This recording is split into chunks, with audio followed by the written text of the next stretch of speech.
in foreclosure, or has it been foreclosed on and now it's bank owned? Those are two different sort of situations. My name is John Turner. I'm an attorney here in Las Vegas. My name's Scott Day. I'm the broker over at Weichert, Realtors, Millennium.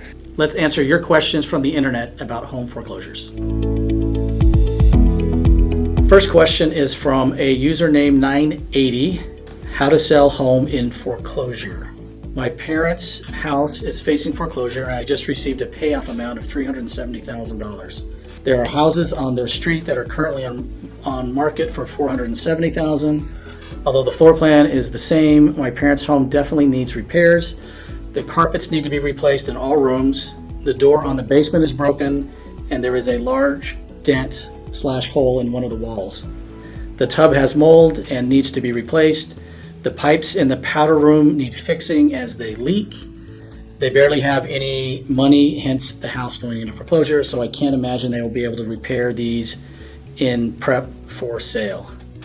I know without seeing the house, it would be absolutely impossible to guess how much less their home would go for, but I can't imagine it selling for more than like $380,000 to $390,000.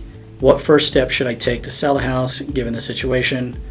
Contact realtor, get appraised, meet with mortgage company. Literally any assistance is appreciated. This is a good question. Some of this is going to be, I'm going to defer to Scott, that it's sort of realtor questions. As an attorney, when I hear the property's in foreclosure, the first thing I want to know is when did that start? Where are they in the foreclosure process, so you've got an idea how much time you have to get the house sold.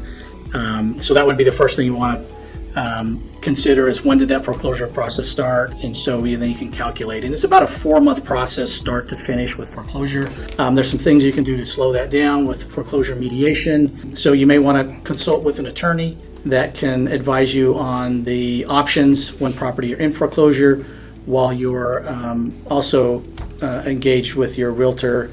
And my advice is engage professionals to help you navigate through this process, because it can be a little complex. So I'll let Scott maybe address the issues about the condition of the property and how that impacts the value. It's a great question, because this is a very normal situation that we run into. In fact, right now we have a 1-bedroom, 1-bathroom condominium listed, exact same type of situation. In that case, the AC is not repairable, it's not working.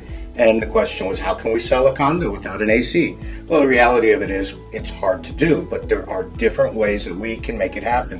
What we did is we put the property out slightly below the market value. We also put a credit to be built in when the sale goes through to replace the air conditioning, still getting the seller out above what they owe and saving some of their equity so that they can have a return from the sale before it goes into foreclosure. If this property that we're describing here got too close, the other option, of course, would be a short sale, where you get the bank to agree to let us sell it for money under what is owed on the mortgage so that the foreclosure does not go through. But great question, because this is a very normal situation.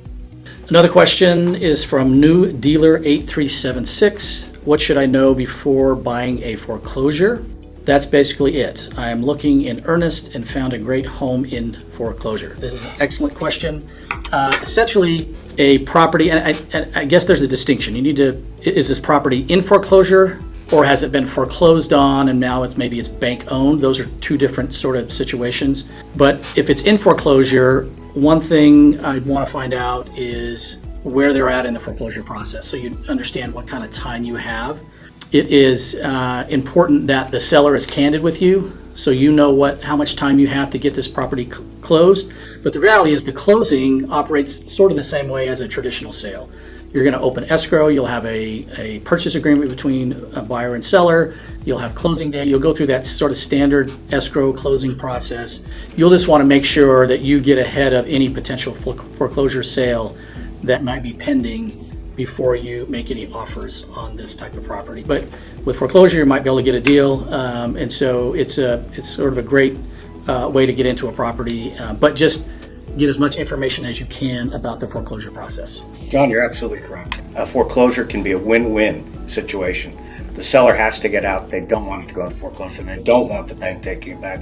A buyer has to be very cognizant, just as you said, of the date, so we don't waste the appraisal money, the inspection money. As long as we have knowledge of the clear dates from the seller or their legal counsel, we can proceed and get this house sold before it goes into a foreclosure, becoming bank-owned or REO, real estate owned, which is another way to buy property, but now you're buying it directly from the bank after the foreclosure property.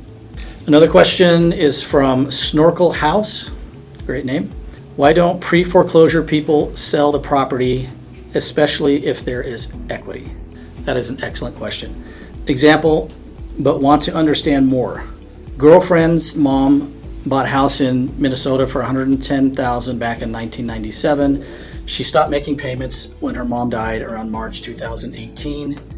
She was in pre-foreclosure for about 15 years before being foreclosed. House was listed by bank for $207,000, sold for $220,000. When you have this level of equity in a bull market, why not just sell and avoid foreclosure? Given almost 20 years passed by, most of the loan had to have been paid off. Clarification, girlfriend's mom, grandma died and girlfriend's mom foreclosed. It's a great question. I see this frequently. People that have equity in their homes, they may be facing some financial difficulty, and I get it. It's hard to sort of face the fact that there's an affordability issue, and they need to develop some kind of exit strategy. But the problem, if you don't sort of face the facts and deal with this, you run the risk that this property is going to go into foreclosure. That's only going to increase the payoff amount because they add foreclosure fees and penalties on top of that. And you don't want to either lessen that equity that you end up with or lose it altogether if you wait too long and allow it to go to foreclosure. Your options become very limited at that point. So if you've got equity, it's good to come up with a plan, an exit strategy that you control instead of the bank, so you can preserve as much of that equity as possible. John, I've got a question, not on the internet, of course, but one of the biggest questions I'm asked is, Scott, I'm getting in trouble with my mortgage. I'm having trouble paying it, but I'm current today. I've called my bank. I've called my loan processor, and they won't talk to me. They won't offer me any of these forbearance programs I've heard about or loan modification. Is that normal that they don't want to talk to you until you're delinquent on your mortgage? I have this consultation a lot.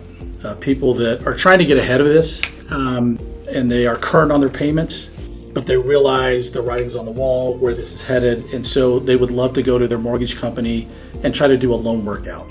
And mortgage companies have loan workout departments, entire departments that are designed to help people that are in financial distress. It doesn't always work out, but at least there's options there.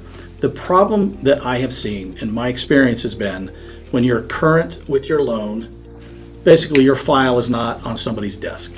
There are no options for you because you're current.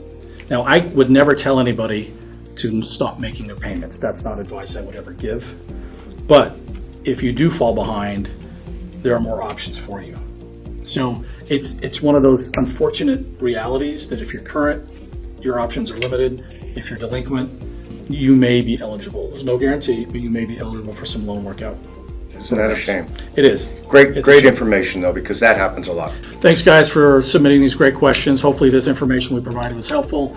If you'd like to speak with me or meet with me, you can contact me at 702-353-7178.